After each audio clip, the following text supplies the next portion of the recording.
চলমান কোটা সংস্কার আন্দোলনকে ঘিরে ক্রীড়াঙ্গনের অনেক তারকাই জানিয়েছেন সংহতি, কিন্তু নিশ্চুপ ছিলেন দেশের ক্রীড়া ইতিহাসের সবচেয়ে বড় তারকা সাকিব আল হাসান। তাই এবার প্রবাসীদের তোপের মুখে পড়েছেন এই অলরাউন্ডার।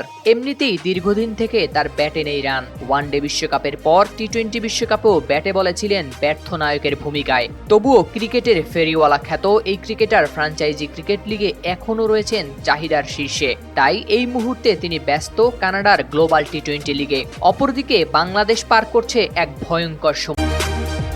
মাঠের বাইরে সাকিবের বিতর্কিত কর্মকাণ্ডে অনেকেই তার সমালোচনা করলেও ভক্ত সমর্থকরা প্রত্যাশা করেছিলেন সাম্প্রতিক সময়ে কোটা সংস্কার আন্দোলনকে ঘিরে উত্তাল পরিস্থিতিতে ছাত্রদের সাথে সংহতি প্রকাশ করবেন সাকিব। ক্রিকেটাঙ্গনের তরুণ খেলোয়াড় থেকে শুরু করে বড় তারকাদের অনেকেই ছাত্রদের পক্ষ নিলেও ব্যতিক্রম সাকিব।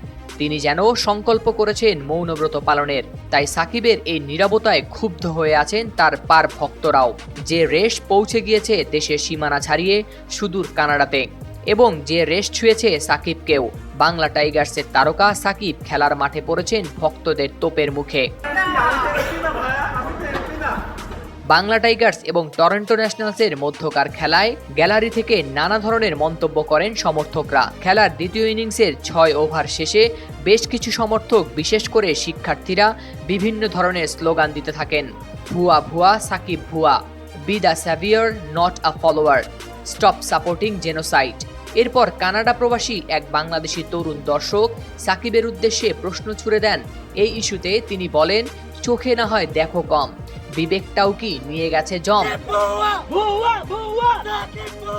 খেলা শেষে সাকিব দর্শক গ্যালারিতে অটোগ্রাফ দিতে আসলে সেই দর্শক কিছুটা ক্ষোভের সঙ্গেই সাকিবের কাছে জানতে চান দেশের এই চলমান অস্থিরতায় কেন নীরব তিনি। জবাবে সাকিব সেই প্রশ্নের উত্তর না দিয়ে উল্টো প্রশ্ন করে বসেন, দেশের জন্য আপনি কি করেছেন? সেই দর্শকের সোজা উত্তর, আমি তো আর এমপি না, আমি আমার পরিবারের দায়িত্ব পালন করছি। এরপর সাকিব উত্তেজিত হয়ে সেই প্রশ্নের জবাব না দিয়ে বারবার একই প্রশ্ন করে যাচ্ছিলেন। এই পর্যায়ে সেই সমর্থক সাকিবকে পদত্যাগ করার আহ্বান জানিয়ে বলেন, রিজাইন করেন নির্লজ্জ। এর পরপরই পরিস্থিতি শান্ত করার উদ্দেশ্যে নিরাপত্তারক্ষীরা সরিয়ে নেন সাকিবকে।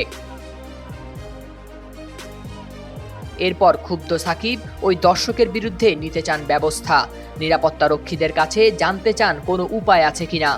সাকিব ও ভক্তের মধ্যকার এই উত্তপ্ত বাক্য বিনিময়ের ভিডিও এরই মধ্যে ছড়িয়ে পড়েছে সামাজিক যোগাযোগ মাধ্যমে।